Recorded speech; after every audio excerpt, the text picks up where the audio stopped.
یہ یوم افطار جس کو عید الفطر کہا جاتا ہے، یہ سجدہ شکر ہے اللہ کے حضور کے مالک، تو نے ہمیں ہدایت عطا کی، تو نے ہمیں توفیق عطا کی، اور تیری توفیق کے بغیر سخت گرمی کے یہ روزے ہم نہ رکھ پاتے، تیری توفیق کے بغیر فاقے نہ کاٹ پاتے۔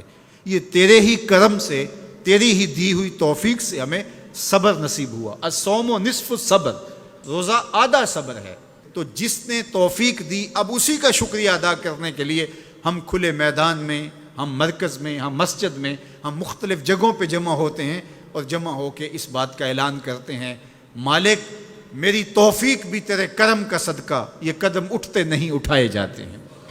تو نے توفیق دی تو روزے رکھے گئے، تو نے توفیق دی تو گنتی کے دن پورے ہوئے، تو نے توفیق دی تو مالک تیرے ہی حضور حاضر ہوئے، اور یہ تیرا ہی کرم ہے اور تیری ہی کرم نوازیوں کے رنگ ہیں۔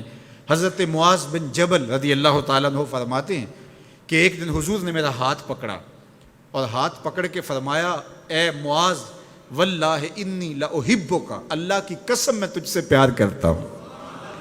پھر دوبارہ فرمایا، واللہ انی لاحبک، اے معاذ میں اللہ کی قسم تم سے پیار کرتا ہوں۔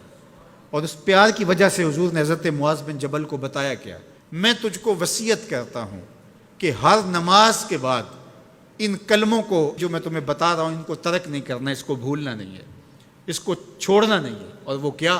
اللہم اعنی علی ذکرک و شکرک و حسن عبادتک، اے اللہ مجھے توفیق دے اپنی عبادت کی، مجھے توفیق دے اپنے ذکر کی، مجھے توفیق دے اپنا شکر ادا کرنے کی۔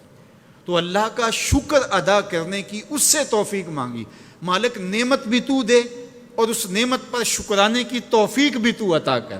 اور اللہ فرماتے ہیں میری دی ہوئی نعمت پر میرا جب تم شکر ادا کرو گے میری دی ہوئی توفیق کے ساتھ، تو میں تم سے عہد کرتا ہوں لئن شکرتم لازیدنکم، میں تمہیں اور زیادہ عطا کروں گا۔ اللہ اکبر!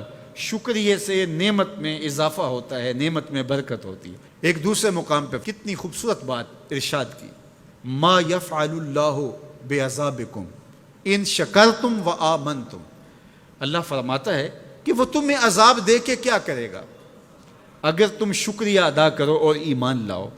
اللہ کی چاہت نہیں ہے کہ تجھے جہنم کی بھڑکتی ہوئی آگ میں ڈالے، جو آگ تمہاری ہڈیاں توڑ کے رکھ دے، تمہارا گوشت جلا کے رکھ دے اور تم وہاں ذلت سہو، یہ تمہارے رب کی منشا نہیں ہے۔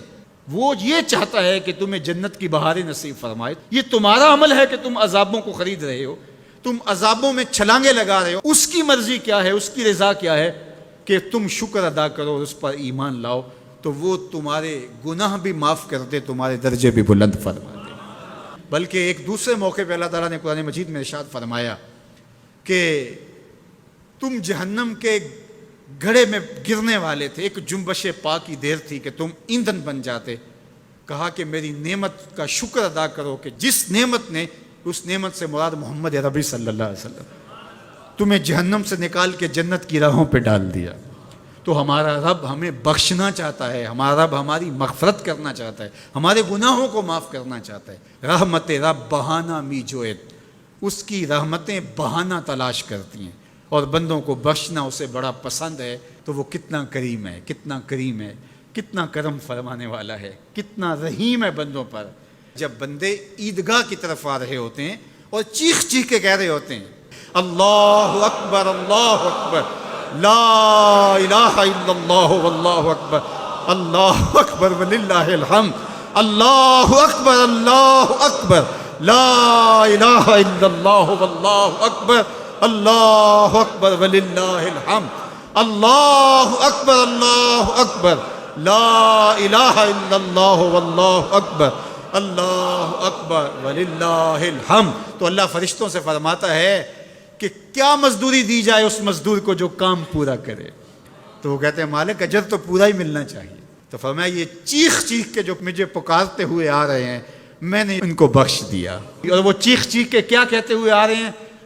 اللہ اکبر لا الہ الا اللہ واللہ اکبر اللہ اکبر وللہ الحمد اللہ اکبر لا الہ الا اللہ واللہ اکبر اللہ اکبر وللہ الحمد.